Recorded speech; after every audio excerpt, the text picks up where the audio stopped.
You know, the most successful businesses aren't born from clarity sometimes. They are born from chaos, from the storm, from the mess of rebuilding, redefining, and reinventing ourselves. Now, on this episode of BizBlend Listeners with your host Sana, my guest knows that better than most. Vince Perry went from knocking on doors after hurricanes, literally fighting for insurance claims, to building multiple seven figure companies across industries. But you know what's fascinating? It isn't just what he built, it's how he built it. Through systems, mindset shifts, and a relentless ability to turn every setback into strategy. So, let me tell you that this isn't just another business success episode. It's a deep dive into how chaos can actually become your best business coach, your best mentor sometimes. So let's unpack what it really takes to scale, sell, and still stay sane with the one and only Vince Perry. Vince, welcome to the show, and it's really an honor to have you here with us. Thank you for having me on, Santa. I'm very excited. Yeah, totally. I think let's begin with your journey. You know how it all started from chaos and then to systems. You have said that you systemized chaos to build your first company. It does sound powerful, but it kind of is abstract. Um, it's actually counterintuitive. I think so. What did that actually look like in those early messy days? What does did that it look like in practice? Lots of checklists, lots of SOPs, lots of systems stored away, unable to find, don't know where they are, created, not used, and then just there for nothing. A lot of, I think, entrepreneurs and business owners, they understand the fact that they have to put systems and operations and processes and checklists together, and they do, but then they get stored away, lost away, and unused.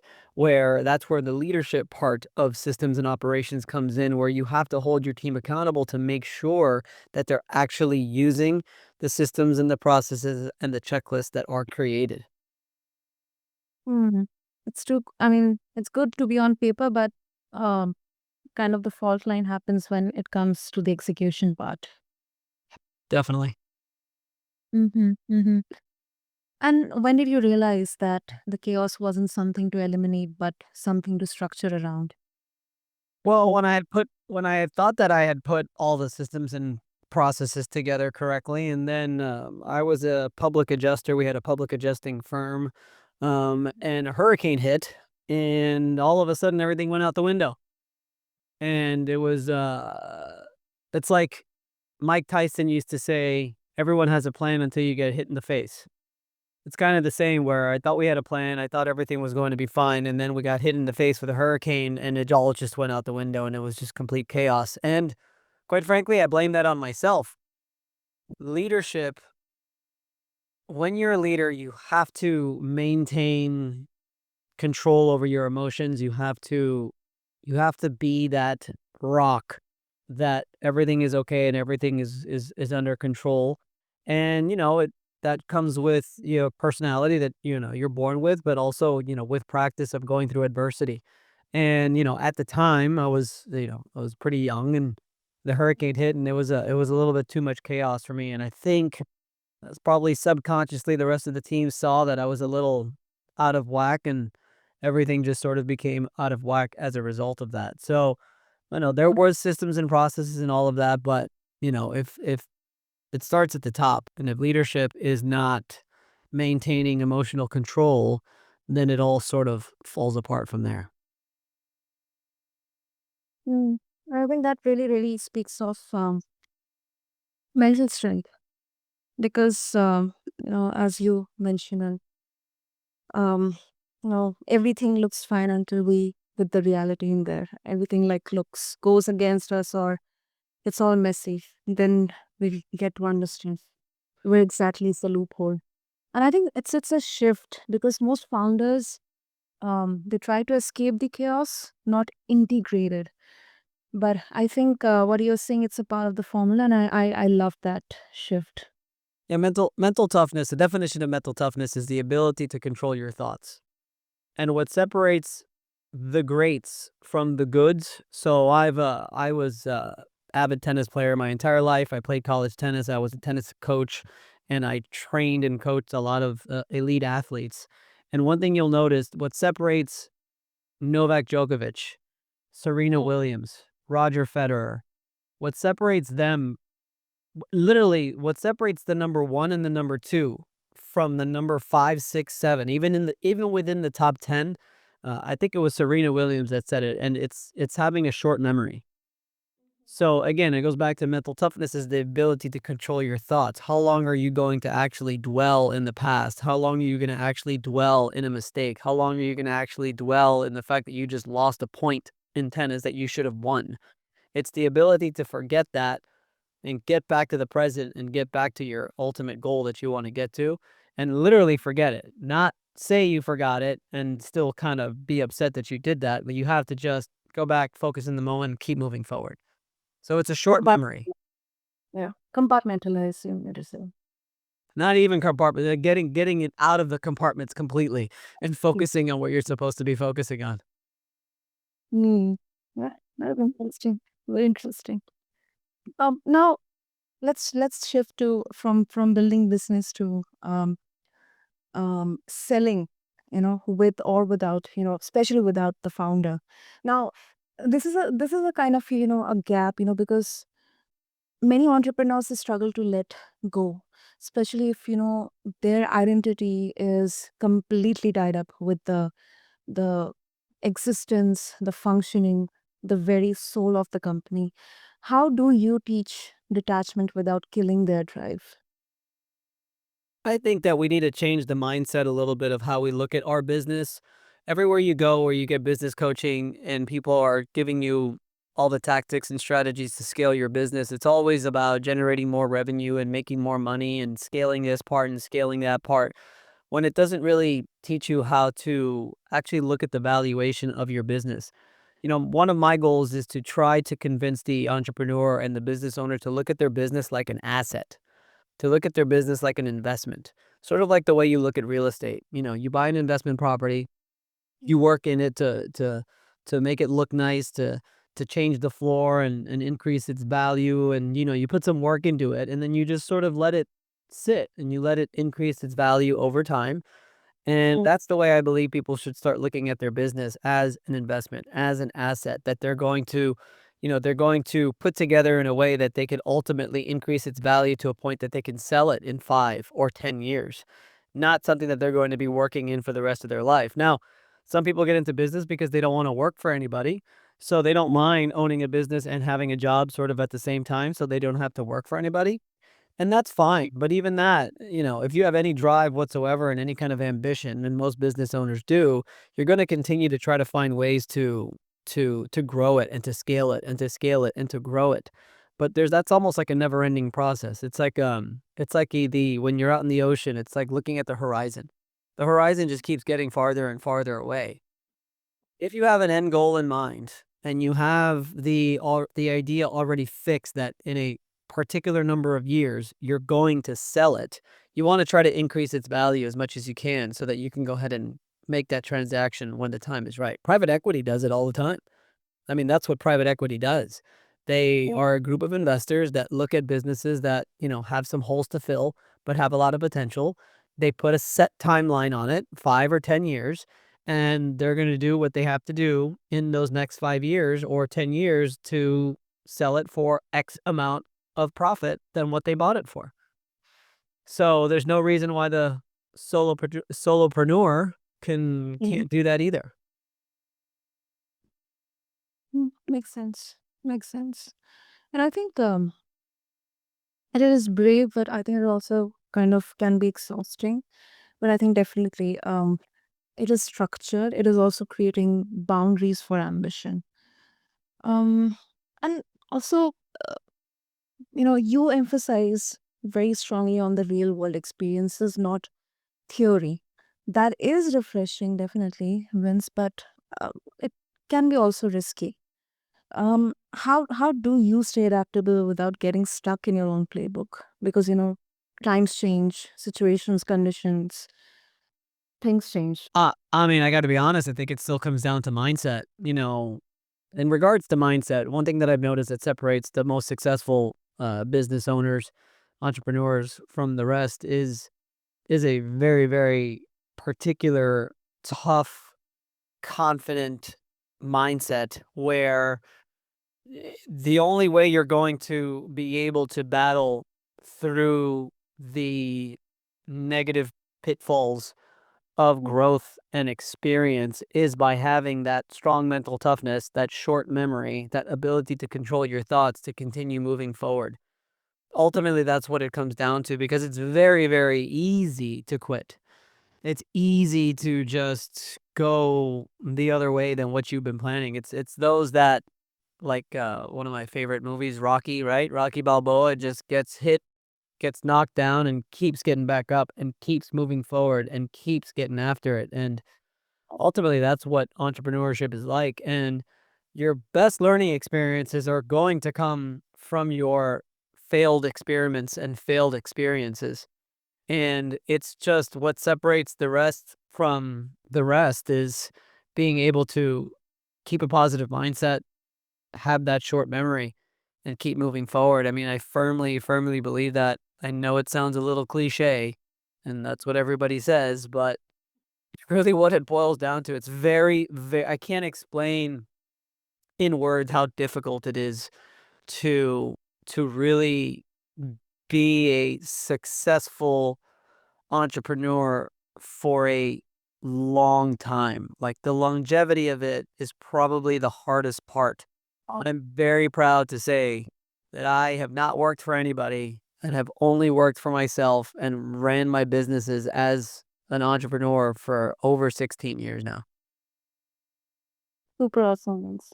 Super awesome, inspiring because, and that's where, have heard, this particular metric that most of the startups, they fail within the first 5 years. The first 5 years, then it's like the litmus test for the startups or the founder or the entrepreneur. And I think this particular takeaway, it's one of the most important, the highlighted golden nugget from this conversation, that it is tough to make it sustained or And make it. it's okay, and that's okay. Like, if you start a business and you fail within the first 5 years, that's fine. You're gonna learn a lot from that, and then if you start your 2nd and 3rd and 4th businesses and they don't ever get to where you wanna get to, that's okay. It's still part of the journey of you being able to get knocked down and get back up. I don't think there's a single successful business owner, entrepreneur that didn't have failed businesses before being successful. And Absolutely. what is success? Right? I mean, that's another conversation that we could have all day is everyone has different definitions of success. Is it a dollar amount? I don't think it should be because I will tell you something about dollar amounts is it'll never be enough. So, having a having a family in a nice home with a pool and a backyard and being able to support yourself without having to worry about paying for dinner and how having to worry about how much dinner's gonna cost and having to worry about how much you're gonna spend at the grocery store or how much you're gonna spend on a vacation, that doesn't take millions of dollars. Take it from me. It does not take millions of dollars.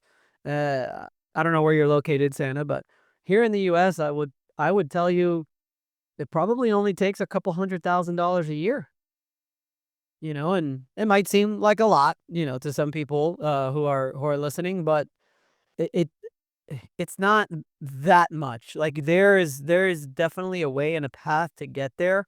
That you could have just enough, just the right amount of money where you could live that comfortable life where you have gone past the worry of where my next meal is going to come from or where are we able to go on vacation or any of those things. That doesn't my point is that it doesn't take millions and millions of dollars to get there. And I think people get a little bit confused as to what their definition of success is.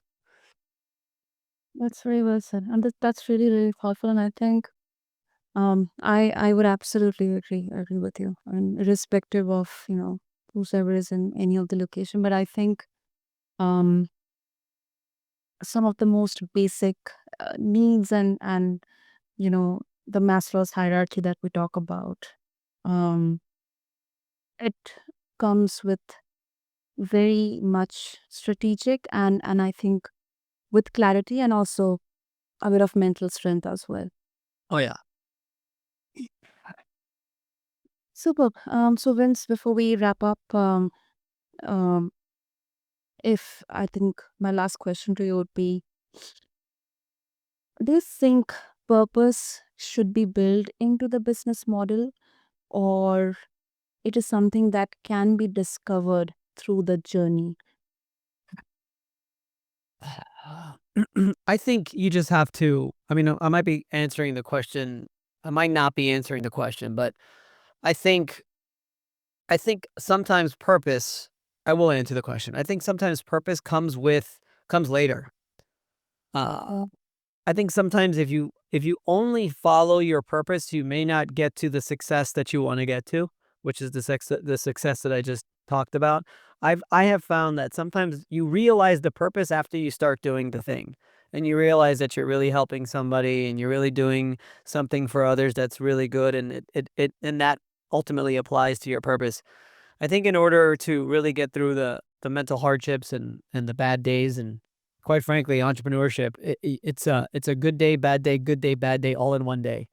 Um, but you have to just like it. Like, you have to really enjoy it. Like, I love leadership. I love working with the people on my team. I love creating content. I love really mentoring and teaching and helping people as much as I can. And luckily, I get to do that pretty much every single day. And the stuff that I don't like to do, like responding to emails or updating my calendar or all the administrative stuff that goes on behind the scenes, like, I don't like to do that stuff. And I've come to a place where I don't have to do that, and I could just focus on the people aspect, the leadership aspect, the mentorship aspect, the sales aspect. Like, those are the things that I enjoy doing much more. So it ultimately serves my purpose, which is to be to be the supportive role of those around me. I'm able to do that in my work. I'm able to do that in my family and amongst my friends, and it leads to a purposeful life ultimately. But you have to realize what you like and what you don't like first. Maybe the administrative stuff is what you do like, and that's the stuff that you should be doing on, because ultimately, even by being if you're a business owner and you're doing a lot of the administrative stuff and you enjoy it, that's having an impact on everyone else that you're serving in your business anyway. So you find a purpose in that as well. Mm, yeah. Brilliant, brilliant.